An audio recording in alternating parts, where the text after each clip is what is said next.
క్రీస్తులో నా ప్రియ సహోదరి సహోదరుడా, యేసు క్రీస్తు నామములో మీ అందరికీ నా శుభాభివందనం తెలియజేస్తున్నాను. ప్రియ సహోదరుడా, మీరందరూ ఈ కార్యక్రమం ద్వారా పొందిన ఆశీర్వాదాలు మాతో చెప్తున్నప్పుడు చాలా సంతోషంగా ఉంది. నిజంగానే దేవుడు ఇంతగా మిమ్మల్ని ఆశీర్వదిస్తున్న చూస్తున్నప్పుడు ఖచ్చితంగా ఈ కార్యక్రమం ద్వారా ఇంకా అనేక ప్రజలకు ఆయన నామమును మహిమపరిచి ప్రతి ఒక్కరిలో నూతన కార్యాలు చేయబోతున్నాడన్నది సంతోషంగా నేను చెప్తున్నాను. నా ప్రియ సహోదరుడా, ఈరోజు కూడా మీ కొరకు ఒక నూతనమైన కార్యాన్ని మీతో కూడా పంచుకోవాలని ఆశపడుతున్నాను. అదేంటో తెలుసా? ప్రార్థన గురించిన అంశాన్ని మీతో పంచుకోబోతున్నాను. ఒకరోజు యేసుక్రీస్తు యొక్క శిష్యులు యేసయ్య దగ్గరకు వెళ్ళి, తండ్రి మాకు ప్రార్థన చేయడం ఏ విధంగా నేర్పించండి అని చెప్పి శిష్యులు అడిగారు. అప్పుడు యేసుక్రీస్తు తమ యొక్క శిష్యుల దగ్గర ఎంతో ప్రేమగా ఆప్యాయంగా ప్రార్థన కూర్చిన లోతైన అంశాలను వారికి నేర్పించాడు.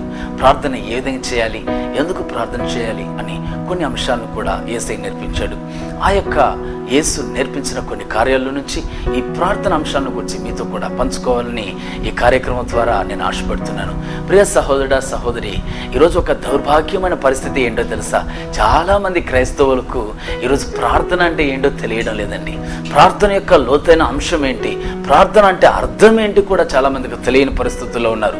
అందుకనే చాలా మంది క్రైస్తవులు ప్రార్థన చేయాలంటే కష్టపడుతున్నారు. కారణం, దాని అర్థం తెలిస్తే ఖచ్చితంగా ప్రార్థించేవారే, కానీ అర్థం తెలియని వారే ఉన్నందువల్లే దాని యొక్క అర్థం తెలియక వారు ప్రార్థన చేయడానికి కూడా విసుకేస్తుంది చూస్తున్నాం. ప్రియ సహోదరుడా, ఎప్పుడు చూసినా ఏంటి ప్రార్థన ప్రార్థన అంటున్నారని చెప్పి చాలా మంది విసుగ్గా మాట్లాడుతున్నారు. కారణం ఏంటంటే ప్రార్థనకున్న శక్తి ఏంటి, ప్రార్థన అంటే ఏంటి అన్నది వాళ్ళకు తెలియలేని ఒక పరిస్థితుల్లో ఉన్నది మనం చూస్తున్నాం. ఒకవేళ ఈ కార్యక్రమం చూస్తున్న మీ జీవితంలో కూడా ప్రార్థన అంటే ఏంటో తెలియని పరిస్థితుల్లో మీరు ఉన్నారేమో. మీకోసమే ఈ కార్యక్రమం ద్వారా దేవుడు మీతో మాట్లాడాలని ప్రత్యేకించి మీ కొరకు ఈ కార్యక్రమాన్ని సిద్ధపాటు చేస్తున్నాడని నేను అనుకుంటున్నాను. కారణం, ప్రార్థన అనేది ఏంటి అన్నది మనం తెలుసుకోవాలి. ప్రతి క్రైస్తవులు ప్రార్థనకు అర్థం తెలిసి ఉండాలి. అందే నా యొక్క ఆశగా ఉంది. నా ప్రియ సహోదరుడా సహోదరి, సరే ప్రార్థన అంటే ఏంటి? బైబిల్ వాక్య ప్రకారం ప్రార్థన గురించి మనం కొన్ని లోతైన సత్యాలు మనం ఈరోజు మనం ధ్యానించబోతున్నాం. సరే ప్రార్థన అంటే ఏంటి? నా ప్రియ సహోదరుడా, ప్రార్థన అన్న మాటకు అర్థం దేవునితో మాట్లాడడం. దేవునితో మాట్లాడడం. చాలా మందికి తన స్నేహితులతో మాట్లాడాలంటే చాలా ఇష్టంగా ఉంటుంది, అవునా కాదా? అదే విధంగానే దేవునితో మాట్లాడడం అంటే ప్రార్థన. అదే ప్రార్థన. ప్రార్థన ఎట్లా చేయాలో నాకు తెలియదు బ్రదర్ అని చాలా మంది అంటూ ఉంటారు. ప్రార్థన చేయాలంటారు, కానీ ప్రార్థన ఏ విధంగా చేయాలో నాకు తెలియడం లేదు బ్రదర్, అది చాలా కష్టంగా ఉంది బ్రదర్ అంటూ ఉంటారు. అదంతా తప్పు నా ప్రియ సహోదరుడా. ప్రార్థన చేయడం అంటే దేవుని దగ్గర మనం మాట్లాడడం, అదే ప్రార్థన. మన యొక్క కార్యం ఏదైనా సరే, ఒక స్నేహితునితో మనం ఏ విధంగా మాట్లాడుతామో, ఒక తండ్రి దగ్గర మనం ఏ విధంగా మాట్లాడుతామో, ఒక కుమారుడి దగ్గర మనం ఏ విధంగా మాట్లాడుతామో, మన బెస్ట్ ఫ్రెండ్ దగ్గర మనం ఏ విధంగా మాట్లాడుతామో ఆ విధంగా మాట్లాడమేనండి ప్రార్థన. ఇంకేం పెద్ద కష్టమేం కాదండి. ప్రార్థన అంటే దేవునితో మాట్లాడడం. ఈరోజు నేను మీతో మాట్లాడుతున్నాను చూడండి, ఇదే విధంగా దేవునితో మాట్లాడమే ప్రార్థన. నా ప్రియ సహోదరుడా సహోదరి, ఆదికాండం 17వ అధ్యాయంలో 22వ వాక్యంలో మీరు గమనించినట్లయితే, దేవుడు అబ్రహాముతో కూడా మాట్లాడించి చాలించిన తరువాత అని వాక్యం ఉంటుంది. అంటే ఏంటి అర్థం? దేవుడు అబ్రహాముతో కూడా మాట్లాడాడు. నా ప్రియ సహోదరుడా, దేవుడు అబ్రహాముకు దేవునికి మధ్య ఉన్న ఒక బంధం, వారిద్దరికి ఉన్న ఒక స్నేహం ఎటువంటిదో తెలుసా? ఒక ఫ్రెండ్షిప్ వారిద్దరిలో ఉంది. ఎటువంటి ఫ్రెండ్షిప్? అబ్రహాము దేవుడు ఎల్లప్పుడూ మాట్లాడుకునే ఒక స్వభావం కలిగిన వాళ్ళు. అబ్రహాముకు చాలా పనులు ఉంటాయండి, ఎంతో వ్యవసాయం ఉంది, ఎన్నో పొలాలు ఉన్నాయి. అవన్నీ చూసుకుంటూ కూడా వాటి మధ్య కూడా దేవునితో మాట్లాడే అనుభవం కలిగిన వ్యక్తి అబ్రహాం అని చెప్పి వాక్యాలు మనం చూస్తున్నాం. అబ్రహాం ఏ విధంగా దేవుడితో మాట్లాడుతూ తన జీవితాన్ని గడిపాడో తెలుసా? ఒక స్నేహితుడలా. అబ్రహాముకు దేవుడు స్నేహితుడు, దేవుడికి అబ్రహాం స్నేహితుడు. ఆ విధంగానే వారు మాట్లాడుకున్నట్లు వాక్యంలో మనం చూస్తున్నాం.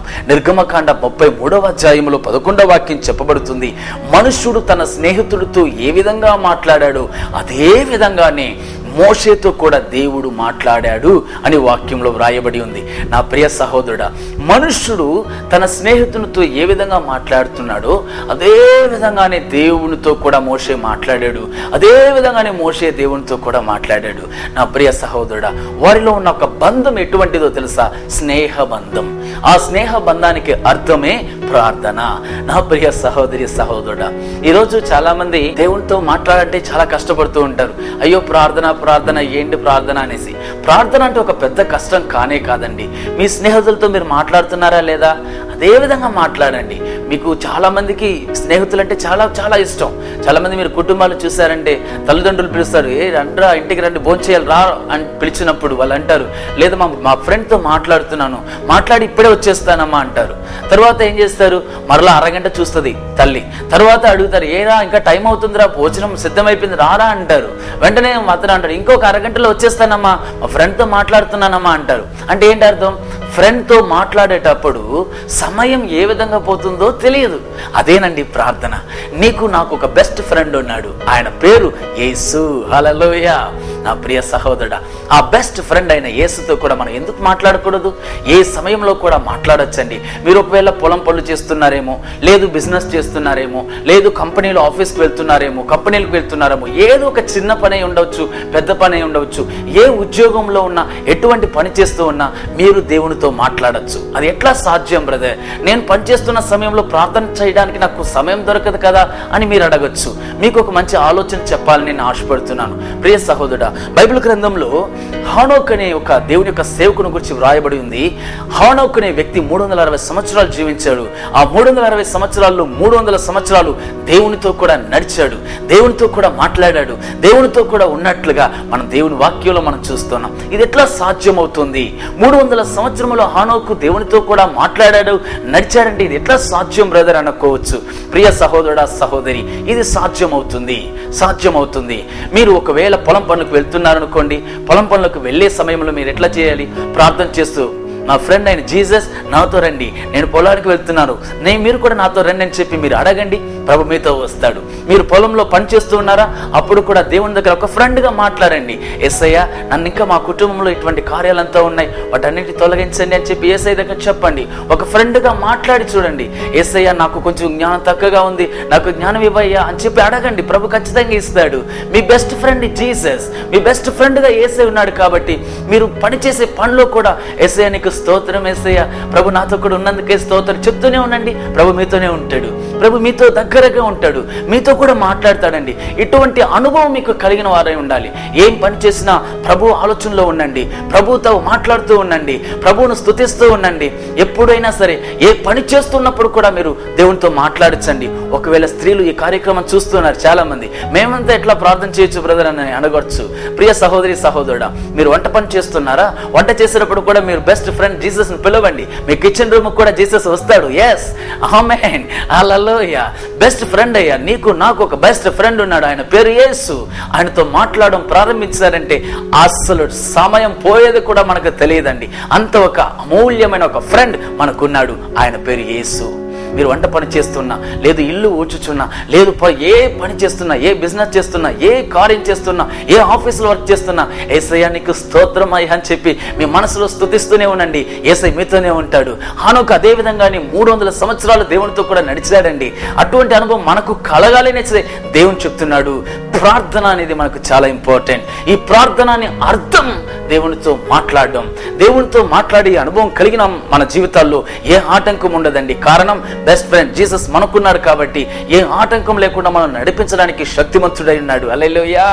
ఈ అనుభవం కలిగిన వారైన అబ్రహాం యొక్క జీవితంలో దేవుడు ప్రత్యేకించి అబ్రహామును గురించి చెప్తున్నాడు. నా స్నేహితుడైన అబ్రహాం అని చెప్పి దేవుడే సాక్ష్యం ఇస్తున్నాడు. మోషేని చూసి దేవుడు సాక్ష్యం ఇస్తున్నాడు. నా స్నేహితుడైన మోషే అని దేవుడు సాక్ష్యం ఇస్తున్నాడు. హానోకుని చూసి దేవుడు సాక్ష్యం ఇస్తున్నాడు. నాతో కూడా నడిచిన హానోకు అంటున్నాడు. అదే నోవాహును కూడా చూడండి, దేవునితో కూడా నడిచాడు. దేవునితో కూడా నడవడం అంటే ఏంటి? మనం ఎక్కడికి వెళ్ళినా, ఏ పనులు చేసినా మనం ఆయనతో కూడా మాట్లాడుకుంటా వెళ్ళడం, ఆయన ఆలోచనలో ఉండడం. యేసయ్య, నాకు ఈ రోజు గొప్ప దినాన్ని ఇచ్చావు, మీకు స్తోత్రం యేసయ్య. ఈ రోజు నన్ను ప్రాణంతో కాపాడావు, నీకు స్తోత్రం యేసయ్య. ఈ రోజు మా ప్రతి అవసరతను మాకు దర్శించావు, మీకు స్తోత్రం యేసయ్య. ఇది చెప్తూ దేవుని స్తుతిస్తూ ఉన్న సమయంలో దేవుడు హానోకుతో కూడా నడిచాడు, దేవుడు నోవాతో కూడా నడుస్తూ వచ్చాడు, అబ్రహాంతో కూడా నడుస్తూ వెళ్ళాడు. ఏ దేవుడు మీతో కూడా నడుస్తున్నాడు, మీతో కూడా నడవాలని ఆశపడుతున్నాడు, మీతో కూడా మాట్లాడాలని ఆశపడుతున్నాడు. ప్రియ సహోదరి సహోదరుడా, ఒక శుభవార్త మీకు చెప్పాలని ఆశపడుతున్నాను. ఏ ఒక్కరైనా సరే మీలో ప్రతి ఒక్కరిలో ప్రార్థనకు అర్థం దేవునితో మాట్లాడడం అనేది మీరు అర్థం చేసుకున్నట్లయితే, దేవుడు నాకు ఒక మంచి స్నేహితుడిగా ఉన్నాడని మీరు అర్థం చేసుకున్నట్లయితే, దేవుడు మీతో ఉంటాడన్నది మర్చిపోకండి. అంతేకాదు, దేవునితో మీరు మాట్లాడేటప్పుడు దేవుడు మీతో మాట్లాడా? ఖచ్చితంగా మాట్లాడతాడండి. ప్రతి ఒక్కరితో దేవుడు మాట్లాడాలని ఆశపడుతున్నాడు. కారణం, ఆయన తండ్రి. మన కుమారులైన మన జీవితాల్లో, కుమార్తెలైన మన జీవితాల్లో కూడా మనతో మాట్లాడాలని ఆశపడుతున్నాడు దేవుడు. ఈరోజు దాని అర్థం తెలియకుండా చాలా మంది ఏదో మోకరిస్తారు, ఏదో కొద్దిసేపు ప్రార్థన చేసి, ఏదో నేను ప్రార్థన చేశాను అని ఏదో ఒక చిన్న కార్యం కోసం ఒక 10 నిమిషాలు ప్రార్థన చేసి వదిలేస్తున్నారే కానీ, ప్రార్థనకున్న అమూల్యమైన అర్థం తెలుసుకుని ఉన్నట్లయితే ఏ ఒక్కరైనా సరే దేవునితో సహవాసం అనేది విడిచిపోనే పోరండి. ప్రతి ఒక్కరూ ఏ క్షణంలో అయినా, ఏ పని చేస్తూ ఉన్నా దేవునితో నడవచ్చు, దేవునితో మాట్లాడవచ్చు, దేవుని స్తుతించవచ్చు, దేవునితో స్నేహ బంధం ఏర్పరచవచ్చు. హల్లెలూయా. నా ప్రియ సహోదరుడా, సహోదరి, ప్రార్థనను మాటకు అర్థం దేవునితో మాట్లాడడం. ప్రియ సహోదరుడా, సరే, మనం ఎందుకు ప్రార్థన చేయాలి అన్న ఒక డౌట్ మీకు వస్తుందా లేదా? ఇప్పుడు మనమంతా మనుషులమే కదా. మనకు ఏమేం కావాలో, మనకు ఏం అవసరత ఉందో, మన జీవితంలో ఏమేం పోరాటాలు ఉన్నాయో, మనకు ఏ కార్యాలు కావాలో, ఏ ఉద్యోగం కావాలో, ఏ పని కావాలో, ఏమి అవసరమో ప్రభువుకు తెలుసా తెలీదా? తెలుసు కదా. అటువంటప్పుడు ప్రభువు మనం అడగకుండానే ప్రభు ఇవ్వచ్చు కదా అని చాలా మందికి డౌట్ వస్తుందా లేదా? వస్తుంది. నాకు తెలుసు మీలో చాలా మందికి, అవును కదా బ్రదర్, నా ప్రతి అవసరత ప్రభువుకు తెలుసు కదా, నా వేదన, భారం అన్నీ ప్రభువుకు తెలుసు కదా, మరి ఎందుకు ప్రభు నేను ప్రార్థన చేయాలని ఆశపడుతున్నాడు? నేను ప్రార్థన చేస్తేనే దేవుడు అద్భుతం చేయాలా, లేదంటే అద్భుతం చేయకూడదా అని చాలా మందికి సందేహాలు ఉన్నాయి. నాకు తెలుసు ఈ కార్యక్రమం చూస్తున్న మీలో అటువంటి సందేహాలు ఏర్పడుతున్నాయి. అందుకే పరిశుద్ధాత్మ దేవుడు ఈరోజు మీతో కూడా మాట్లాడుతున్నాడు. ప్రియ సహోదరుడా, మనం ప్రార్థన చేస్తేనే దేవుడు మనకు అనుగ్రహించగలడు. దీనికి కారణం ఏంటి అని చెప్పి మీకు కొన్ని కార్యాలు మీకు అర్థమయ్యేలా చెప్పాలని ఆశపడుతున్నాను. ప్రియ సహోదరుడా, దేవుడు ఈ లోకంలో మొట్టమొదటిగా ఆదామును హవ్వను ఏర్పరిచాడు, మనందరికీ తెలుసు. వారిని ఏర్పరిచినప్పుడు దేవుడు వారిని ఆశీర్వదించేటప్పుడు ఆదికాండము 1వ అధ్యాయంలో 28వ వాక్యాలను మీరు గమనించినట్లయితే, దేవుడు మానవునికి ఇచ్చిన మొట్టమొదటి ఆశీర్వాదం ఏంటి, దేవుడు ఏ విధంగా ప్రజలు ఉండాలని ఆశపడ్డాడు అన్నది ఇక్కడ వ్రాయబడి ఉంది. మీరు ఫలించి అభివృద్ధి పొంది విస్తరించి భూమిని నిండించి దాన్ని లోబర్చుకొనుడి, అంతేకాదు భూమిపైన సమస్తమును ఏలుడి అని చెప్పి ఒక అధికారాన్ని దేవుడు ఎవరికి ఇచ్చాడు? ఆదాముకు హవ్వకి ఇచ్చాడు. ప్రియ సహోదరి, సహోదరుడా, సమస్తమును ఏలడానికి, సమస్తము ఉన్న వాటిపైన అధికారమును దేవుడు ఆదాముకు హవ్వకు దేవుడు అధికారాన్ని ఇచ్చాడు. కానీ ఇక్కడ మీరు గమనించినట్లయితే, ఎప్పుడైతే ఆదాము హవ్వ పాపం చేశారో, ఎప్పుడైతే తినకూడని పన్నును వీరు తిన్నారో, ఎప్పుడైతే వారి యొక్క మనోనేత్రాలు తెరవబడ్డాయో, ఎప్పుడైతే వీరు పాపం చేశారో, మరుక్షణమే వారి జీవితంలో దేవుడిచ్చిన అధికారం కోల్పోయారండి. దేవుడిచ్చిన అధికారం కోల్పోయారు. ఇది ఎట్లా బ్రదర్, మీరు వాక్య ప్రకారం మాకు ఆధారం చూపండి అని మీరు అడగొచ్చు. ఆదికాండం 9వ అధ్యాయంలో 1వ వాక్యంలో మీరు గమనించినట్లయితే, దేవుడు జలప్రలయం తరువాత నోవాహును అతని కుమారులను ఆశీర్వదించేటప్పుడు అతను చెబుతున్న కార్యాన్ని మీరు చూసినట్లయితే, మీరు ఫలించి అభివృద్ధి పొంది భూమిని నింపుడి అని చెప్పాడే కానీ ఏలుడి అని చెప్పలేదు. కారణం, భూమిని నింపుడి అని చెప్పి ఆశీర్వదించిన అదే నోవాహు ఆ మొదటి ఆశీర్వాదం దేవుడిచ్చిన ఏలుడి అని చెప్పే ఆశీర్వాదాన్ని ఇక్కడ నోవా చెప్పలేకపోవడానికి కారణం ఏంటి అంటే, ఆదాము హవ్వ ఎప్పుడైతే పాపం చేశారో అప్పుడే ఈ అధికారమును, ఈ సమస్తమును ఏలే అధికారాన్ని ఆదాము హవ్వ కోల్పోయారండి. తద్వారా ఈ భూమిలో ఉన్న సమస్తము ఎవరి చేతికి అప్పగింపబడిందో తెలుసా? ఎప్పుడైతే పాపం చేశారో మరుక్షణమే ఆ అధికారం, ఏలే ఈ అధికారం, ఏలుబడి చేసే ఈ అధికారం సైతానుడికి వెళ్ళిపోయింది. ఇది ఎట్లా బ్రదర్, మీరు వాక్యం ద్వారా మాకు పూర్తిగా అర్థమయ్యేలా చెప్పండి అని అంటున్నారు కదా, మీకోసం చెప్తున్నాను, బాగా గమనించండి. యోహాను సువార్తలో 14:30లో మీరు చూశారంటే, యేసు ప్రభు చెబుతున్నాడు, ఈ లోకాధికారి సైతానును గూర్చి దేవుడు చెబుతున్న మాట ఏంటి? ఈ లోకాధికారి అంటే ఈ లోకానికి ఒక అధికారి ఉన్నాడు. ఆ అధికారి ఎవరు? సైతానుడు. ఈ లోకాన్ని ఇప్పుడు ఎవరు పరిపాలిస్తున్నారు? సైతానుడు. అందుకే యేసు ప్రభు చెబుతున్నాడు, ఈ లోకాధికారి అదే యోహాను 12:31 చెప్పబడి ఉంది, ఈ లోకాధికారి అని చెప్పబడుతూ ఉంది. ఇంకా మీకు క్లుప్తంగా చెప్పాలంటే లూకాసు సువార్త 4వ అధ్యాయంలో 5-6 వాక్యాలు మీరు చదివారంటే అపవాది చెబుతున్నాడు, శత్రువైన సైతానుడు చెబుతున్నాడు, అపవాది ఆయనను తీసుకుని పోయి భూలోక రాజ్యములన్నిటినీ ఒక్క నిమిషంలో ఆయనకు చూపించి ఈ అధికారమంతయు ఈ రాజ్య మహిమనంతటిను నేను నీకు ఇస్తాను అని అంటున్నాడు. చూసారా, ఇక్కడ గమనించినట్లయితే అపవాదైన సైతాను యేసుక్రీస్తును శోధించే సమయంలో యేసుక్రీస్తు దగ్గర చెప్తున్న మాట ఏంటి? ఈ యొక్క అధికారం అంతా, ఈ రాజ్యపు అధికారం అంతా నేను నీ చేతికి ఇస్తాను అంట. అంటే ఎవరి చేతిలో ఉంది? సైతాను చేతిలో ఉంది. అప్పుడు యేసుక్రీస్తు దగ్గర చెప్తుంది, ఈ అధికారం అంతా నీ దగ్గర ఇస్తాను, నీవు నాకు మొక్కు అంటుంది. వెంటనే యేసయ్య చెప్పాడు, ప్రభువైన దేవుడైన యెహోవాను తప్ప వేరే ఎవ్వరిని మొక్కకూడదని చెప్పి వాక్యము ద్వారా గద్దించిన వెంటనే సైతాను దూరం అయిపోయాడు. ప్రియ సహోదరి సహోదరుడా, ఈ వాక్యాలను మీరు గమనించినట్లయితే ఈరోజు ఈ లోకం యొక్క అధికారి ఎవరు? సైతానుడు. ఈ లోకంలో అంతటను పరిపాలించేది ఎవరు? సైతానుడు పరిపాలిస్తున్నాడు. ఇప్పుడు ఈ సైతానుడు యొక్క అధికారంలో ఉన్న ఈ లోకంలో ఉన్న ప్రతి కార్యంలో నుంచి మనకు ఏ అవసరమైనా మనకు ఇవ్వాలంటే మనం ఆ సైతాను జయించిన ఆ యేసయ్య నామములో మనం ప్రార్థన చేసేటప్పుడే అది మనకు అనుగ్రహింపబడుతుంది. హల్లెలూయా. ఇట్లా బ్రదర్ మీరు చెప్పేది నాకు సరిగా అర్థం కాలేదు, మీరు నాకు పూర్తిగా వివరించి చెప్పండి అని అంటున్నారేమో. మీకోసం చెప్తున్నాను, బాగా గమనించండి. ఒకవేళ మీ తల్లిదండ్రులు ఉన్నారు, తల్లిదండ్రులు ఇద్దరున్నారు, వారికి పిల్లలు ఉన్నారనుకోండి.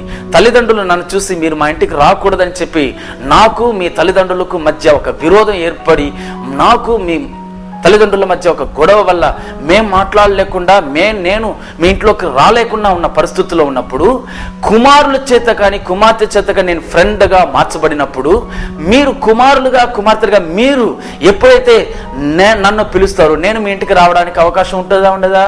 ఖచ్చితంగా ఉంటుంది. కారణం, గొడవ అనేది నాకు మీ తల్లిదండ్రులకు మాత్రమే.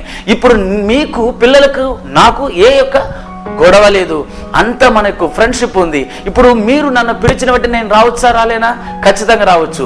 ఒకవేళ నేను వచ్చేటప్పుడు మీ తల్లిదండ్రులు నువ్వు రాకూడదంటే నేను ధైర్యంగా చెప్పొచ్చు, నీ కుమారుడు నన్ను పిలిచాడు కాబట్టి నేను వస్తున్నానని చెప్పి. అదే విధంగానే ఈ లోకాధికారములో సమస్తము సైతాను యొక్క చేతిలో ఉంది.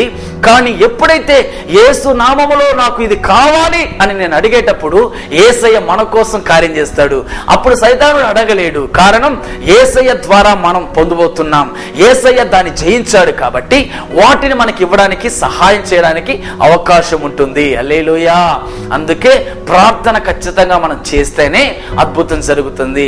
ప్రార్థన చేయకుండా ఏ కార్యం మనకు రాదండి. నా ప్రియ సహోదరుడా, ప్రార్థన అంటే మీకు ముందుగానే చెప్పాను, దేవునితో మాట్లాడడం. దేవునితో మాట్లాడే అనుభవం కలిగిన వారమై మనం ప్రార్థించాలి. ఎందుకోసం మనం ప్రార్థించాలి? మనం చూసాం, ఈ లోకాధికారంలో సైతానుడి యొక్క చేతిలో ఈ లోకం ఉంది కాబట్టి ఆ సైతాను జయించిన యేసయ్య నామములో మనం అడిగేటప్పుడే ఆ యేసుక్రీస్తు మనకు ఒక అద్భుతం చేయగలడు, మన యొక్క ప్రార్థనకు జవాబు ఇవ్వగలడు, ఆయన మనకు అనుగ్రహింపగలడు. హల్లెలూయా. నా ప్రియ సహోదరి సహోదరుడా, మరి ఒక కార్యాన్ని మీకోసం నేను చెప్పాలని ఆశపడుతున్నాను. చాలా మందికి ప్రార్థన ఏ విధంగా చేయాలో తెలియడం లేదు. చాలా మందికి తెలియడం లేదు. చాలా మంది ప్రార్థన చేస్తుంటారు. ఈ ప్రార్థన స్టార్ట్ చేసిన వెంటనే యేసయ్య నామములో యేసయ్య నాకు ఈ కార్యం చేయండి, యేసయ్య ఆ కార్యం చేయండి అని చెప్పి యేసయ్య వైపే చూస్తూ ఉంటారు చాలా మంది. నా ప్రియ సహోదరి సహోదరుడా, మనకొక మోడల్ ఉంది. మనకొక మోడల్ యేసు ప్రభు నేర్పించాడు. శిష్యులకు యేసు ప్రభు నేర్పిస్తున్నాడు, ప్రార్థన ఏ విధంగా చేయాలి అని నేర్పిస్తున్నాడు. ప్రతి క్రైస్తవుడు చేయవలసిన ప్రార్థన ఏ విధంగా ఉండాలి అన్నది యేసయ్య తేటగా ఒక ఉదాహరణ చెప్తున్నది మనం చూస్తున్నాం. మనం ఏ విధంగా ప్రార్థన చేయాలి? మత్తయి గ్రంథంలో 6వ అధ్యాయంలో మీరు 6వ వాక్యాన్ని మీరు చదివినట్లయితే, మనం ప్రార్థించేటప్పుడు మనం ఎవరి వైపు చూడాలట? తండ్రి వైపు చూడాలి. తండ్రి అయిన దేవుని వైపు చూడాలి. నా ప్రియ సహోదరుడా, ఇది పరిశుద్ధ గ్రంథంలో యేసయ్య చెబుతున్న ఒక మోడల్, యేసయ్య చెబుతున్న ఒక కార్యం. ప్రార్థన ఏ విధంగా చేయాలి అన్నది మనకు నేర్పిస్తూ ఉన్నాడు. సమీపంలో మా ఇంటికి ఒక బంధువులు వచ్చారండి. ఆ బంధువులు ఒక రోజు మేమంతా కలిసి ప్రార్థన చేయడానికి ఒక్కొక్కరా ప్రార్థన చేస్తున్నప్పుడు మా యొక్క బంధువులు ఒక సహోదరికి ప్రార్థన చేయమని చెప్పాడు. ప్రార్థన చేయమని చెప్పిన వెంటనే ఆ సహోదరి మొట్టమొదటిగా ప్రార్థన స్టార్ట్ చేసినప్పుడే, యేసయ్య ఇప్పుడే మా జీవితంలో ఒక గొప్ప అద్భుతాలు చేయండి, అటు ఇటు ప్రార్థన చేస్తూ వచ్చింది. వెంటనే నాకు ఆశ్చర్యమైంది, ఏంటి ప్రార్థన చేస్తూనే ఉంది 10 నిమిషాల వరకు ప్రార్థన చేస్తుందే కానీ ఆ 10 నిమిషాల ప్రార్థనలో తండ్రి అయిన దేవుని వైపు చూడనే లేదు, తండ్రి అయిన దేవుని ఒక మాట కూడా ఎత్తలేదు. ప్రారంభం నుంచి ఎండింగ్ వరకు యేసు అనే మాటలోనే ముగించేసింది. నా ప్రియ సహోదరుడా, వెంటనే ప్రార్థన అయిన వెంటనే నా సహోదరితో చెప్పాను, అమ్మ ప్రార్థన చేసేటప్పుడు మనం ఏ విధంగా ప్రార్థన చేయాలో దేవుడు మనకు నేర్పించాడు.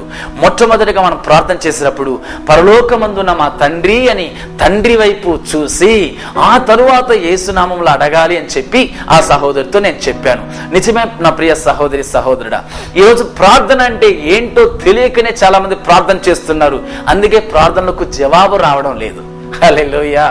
నా ప్రియ సహోదరుడా, తండ్రి అనే దేవుని వైపు మనం చూడాలి, ఎవరి వైపు చూసి మనం ప్రార్థన చేయాలి. అందుకే యేసే మనకు ఒక మోడల్ చెప్పాడు, పరలోకపు తండ్రి అని చెప్పి ఆయన వైపు చూడండి అని ప్రభు మనకు నేర్పిస్తున్నదే మనం చూస్తున్నాం. అందుకే మీరు గమనించారంటే మత్తయి గ్రంథం 6వ అధ్యాయంలో 6వ వాక్యం కానీ, 6వ అధ్యాయంలో 9వ వాక్యం కానీ, 18వ అధ్యాయంలో 19వ వాక్యం కానీ మనం చూస్తున్నప్పుడు పరలోకమందున మా తండ్రి అని మీరు ప్రార్థన చేసేటప్పుడు మొట్టమొదటిగా చెప్పవలసిన కార్యాన్ని గురించి యేసయ్య మనకు నేర్పిస్తున్నది మనం చూస్తున్నాం. రెండవది ఏ విధంగా ప్రార్థన చేయాలి? మొదటగా మనం పరలోకమందున మా తండ్రి అని పరలోకం వైపు చూస్తున్నాం. రెండవది ఏ విధంగా చేయాలి? ఇక్కడ మనం చూస్తున్నాం యోహాన్ 14:14, యోహాన్ 16:23, మత్తయి గ్రంథం 28:18 ఈ వాక్యాలు మీరు గమనించినట్లయితే మన ప్రార్థన మరి ఏ విధంగా ఉండాలట? యేసు నామములో ప్రార్థన చేయాలి. హల్లెలూయా. మనం చూడవలసింది ఎవరిని? తండ్రి అయిన దేవుని వైపు. ఏ నామములో చూడాలి? యేసు నామములో. హల్లెలూయా, హల్లెలూయా. నా ప్రియ సహోదరి సహోదరుడా, మన ప్రార్థనలో శక్తి ఉంది, నిజమే. మనం ప్రార్థన చేస్తున్నాం కాబట్టి దేవుడు మన అవసరతలు తీర్చడండి. యేసు నామములో ఉన్న ఆ బహు గొప్ప నామములో ఉన్న శక్తిని బట్టి అద్భుతం జరుగుతుంది. ఆమేన్. మన యొక్క యోగ్యత వల్ల, మన యొక్క ప్రార్థన వల్ల అద్భుతం కాదు. యేసు నామములో మనం అడుగుతున్నాం చూడండి, ఆ నామము ద్వారా నుంచే మనకు అద్భుతం జరుగుతుంది. ఆమేన్, హల్లెలూయా. అందుకే యేసయ్య మనకు చెప్తున్నాడు, నా నామములో మీరు ఏది అడిగినా తండ్రి అయిన దేవుడు మీకు అది అనుగ్రహించును అని వాక్యం చెప్పబడి ఉంది. అంటే మనకు ఎవరు అనుగ్రహిస్తారు? మనకు ఏది కావాలన్నా యేసు నామములో ఎవరి వైపు చూడాలి? తండ్రి అయిన దేవుని వైపు చూడాలి. ఎవరు మనకు అనుగ్రహిస్తారు? తండ్రి అయిన దేవుడు మనకు అనుగ్రహిస్తాడు. నా ప్రియ సహోదర సహోదరి, తండ్రి అయిన దేవుని వైపు చూడండి, యేసు నామములో అడగండి. ఆమేన్, హల్లెలూయా. నా ప్రియ సహోదరుడా, మీరు ఏ చిన్న ప్రార్థన చేసినా పరలోకపు తండ్రి వైపు చూసి యేసు నామములో అడగండి. మీ చివరిగా మీ ప్రార్థన ముగించే సమయంలో యేసు నామములో అడుగుతున్నాము తండ్రి అని అంటున్నాం కదా, ఎందుకో తెలుసా? ఆ నామములో శక్తి ఉంది. ఆ నామములో అన్ని నామముల కన్నా మేలైన నామం యేసు నామం కాబట్టి ఆ నామములో శక్తి ఉంది, ఆ నామములో అద్భుతం ఉంది, ఆ నామంలోనే శక్తి, విడుదల, అద్భుతం ఉంది ప్రియ సహోదరుడా. అందుకే యేసు నామములో అడగమని చెప్పి యేసయ్య చెబుతూ ఉన్నాడు. నా ప్రియ సహోదరుడా, యేసయ్య నామములో మనం ఏది అడిగినా తండ్రి అయిన దేవుడు మనకు అది అనుగ్రహిస్తాడు. కారణం, కుమారుడు, నా కుమారుడు అడుగుతున్నాడు, నా కుమారుడైన యేసు నామములో అడుగుతున్నాడు కాబట్టి నేను ఖచ్చితంగా ఇవ్వాలి. నా కుమారుడు సిలువలో నా ప్రజల కోసం ప్రాణం పెట్టాడు కాబట్టి, నా కుమారుడైన యేసు నా ప్రజల కోసం ప్రాణం పెట్టాడు కాబట్టి వారికి నేను అద్భుతం చేయాలని చెప్పి దేవుడు వెంటనే అద్భుతం చేస్తాడు. హల్లెలూయా. మూడవది ఏ విధంగా ప్రార్థన చేయాలో తెలుసా? ఎఫెసీయుల గ్రంథంలో 6వ అధ్యాయంలో 18వ వాక్యాన్ని మీరు గమనించినట్లయితే, ఎఫెసీయులు 6వ అధ్యాయం 18వ వాక్యాన్ని మీరు గమనించినట్లయితే అక్కడ వాక్యం చెప్పబడి ఉంది, మీరు ప్రతి సమయంలో ఆత్మతో ప్రార్థన చేయండి. హల్లెలూయా. చూసారా? 3 కార్యాలండి. మొదటగా తండ్రి వైపు చూసి మనం ప్రార్థన చేయాలి. రెండవది యేసు నామములో ప్రార్థన చేయాలి. మూడవదిగా చెప్పబడుతుంది ఆత్మలో ప్రార్థన చేయాలి. ప్రతి విషయంలోనూ, ప్రతి కార్యంలోనూ ఆత్మలో ప్రార్థన చేయండి, ఆత్మలో ప్రార్థన చేయండి. నా ప్రియ సహోదరి సహోదరుడా, ఎందుకు ఆత్మలో ప్రార్థన చేయమని చెప్పి పౌలు భక్తుడు అంటున్నాడు? దీనికి కారణం ఏంటి అని ఈ యొక్క ఎఫెసీయుల గ్రంథంలో 6వ అధ్యాయాన్ని మీరు పూర్తిగా చదివారంటే, ఈ యొక్క దురాత్మల సేన అనేది ఈ యొక్క భూమి అంతటా తన యొక్క దురాత్మ సేనతో నింపబడి మనుషుల యొక్క మనోనేత్రాలను బాధించేసి గుడ్డితనంగా చేస్తుంది. కాబట్టి ఈ దురాత్మ సమూహము వల్ల ప్రజలు ఏ యొక్క ఆశీర్వాదం పొందకుండా ఆటంకపరుస్తున్నాయి. కాబట్టి ఈ దురాత్మ యొక్క సైన్యము చేత ఆ సైన్యాన్ని మనం పోరాడాలంటే, ఆ సైన్యాన్ని మనం గెలిచి మన ప్రార్థనకు జవాబు రావాలంటే, ఆ జవాబు కావాలంటే ఆత్మలో ప్రార్థన చేయాలని చెప్పి ఇక్కడ మనం చూస్తున్నాం. ఏంటి బ్రదర్, ఆత్మలో ప్రార్థన చేయాలంటున్నారు, నిజమే. కానీ మన ప్రార్థన చేసే ప్రార్థనకు ఆ యొక్క పరలోకం నుంచి జవాబు రావడానికి మధ్యలో పోరాటం కలుగుతుంది అంటున్నారే, మధ్యలో దురాత్మ సైన్యము పోరాడుతుంది అంటున్నారే. ఇది ఎట్లా మేము నమ్మడం అని అనుకుంటున్నారా? దానియేలు గ్రంథంలో మీరు గమనించినట్లయితే దానియేలు భక్తుడు 21 రోజు ఉపవాస ప్రార్థన నుండి ప్రార్థన చేసే సమయంలో దానియేలు భక్తుడు యొక్క గ్రంథంను మీరు చూసినట్లయితే అక్కడ వ్రాయబడి ఉంది. దానియేలును చూసి మీకాయేలు దేవదూత అంటున్నాడు, నీ యొక్క ప్రార్థన మొదటి రోజే నేను వినేశాను, కానీ ఆ ప్రార్థనకు జవాబును నేను తీసుకుని వచ్చే సమయంలో అక్కడ ఒక గొప్ప సైన్యం నాకు విరోధంగా పోరాడింది. ఆ పోరాటాన్ని నేను గెలిచి నీ యొద్దకు వచ్చే సమయంలోకి 21 రోజు అయిందని చెప్పాడు. నా ప్రియ సహోదరి సహోదరుడా, మొదటి రోజే మన ప్రార్థన ఆలకింపబడుతుంది, కానీ ఆ ప్రార్థనకు జవాబు రాకుండా, ఆ ప్రార్థన యొక్క అవసరతను మనకు నెరవేర్చకుండా మధ్య దురాత్మ సైన్యము మనతో పోరాడుతుంది. ఈ సైన్యము పోరాడేటప్పుడు మనం ఏ విధంగా ప్రార్థన చేయాలి, ఈ సైన్యము నుంచి మనం విడుదల పొందాలంటే ఎట్లా అని పౌలు భక్తుడు వివరించి చెబుతూ ఉన్నాడు. ప్రతి క్రైస్తవుడు ఆత్మలో ప్రార్థించేటప్పుడు ఆ దురాత్మ సైన్యము నుంచి ఒక విడుదల కలుగుతుందనే ఎఫెసీయులు 6:18 వాక్యంలో తేటగా వ్రాయబడి ఉంది. ప్రతి సమయంలో ఆత్మతో పోరాడండి, కారణం ఆత్మలో శక్తి ఉంది, పరిశుద్ధాత్మలో మహిమ ఉంది, పరిశుద్ధాత్మలో శక్తి ఉంది. కాబట్టి ఆ శక్తి మీకు ఒక విడుదల అనుగ్రహిస్తుంది. ఆ శక్తి మీ దురాత్మ సైన్యము నుంచి నీకు విడుదల చేసి ఒక ఆశ్చర్యమైన కార్యం చేసి మీ ప్రార్థనకు జవాబు అనుగ్రహిస్తుంది. హల్లెలూయా. నా ప్రియ సహోదరి సహోదరుడా, నా ప్రియ సహోదరి సహోదరుడా, వచ్చే వార కార్యక్రమంలో దీన్ని గురించిన కార్యాలు ఇంకా మీతో కూడా పంచుకోబోతున్నాను. కాబట్టి తప్పనిసరిగా మీరు ఈ కార్యక్రమాన్ని చూడండి. ప్రియ సహోదరుడా, మరలా మీకు జ్ఞాపకం చేస్తున్నాను, ప్రార్థన అంటే దేవునితో మాట్లాడడం. హానోకును చూసారా, దేవునితో మాట్లాడాడు. అబ్రహామును చూశారు కదా, దేవునితో మాట్లాడాడు. మోషేను చూశారు కదా, స్నేహితుడలా దేవునితో మాట్లాడాడు. వారిలాగా నీవు నేను కూడా ఉండాలని, దేవునితో సదాకాలము దేవునితో మాట్లాడేవారిగా ఉండాలనేదే దేవుని యొక్క ఆశ. కాబట్టి ప్రార్థన అనేది కష్టం కాదండి. నీవు నేను ఏ విధంగా స్నేహితులతో ఏ విధంగా మాట్లాడుతున్నామో అదే విధంగా మాట్లాడడమే. తండ్రి దగ్గర మనం ఏ విధంగా అడుగుతామో అదే విధంగా అడగడమే ప్రార్థన అండి. నా ప్రియ సహోదరుడు, అంతేకాదు మన ప్రార్థనలో వ్యత్యాసం మీకు చూపించాను. ఏ విధంగా ప్రార్థన చేయాలో చెప్పాను.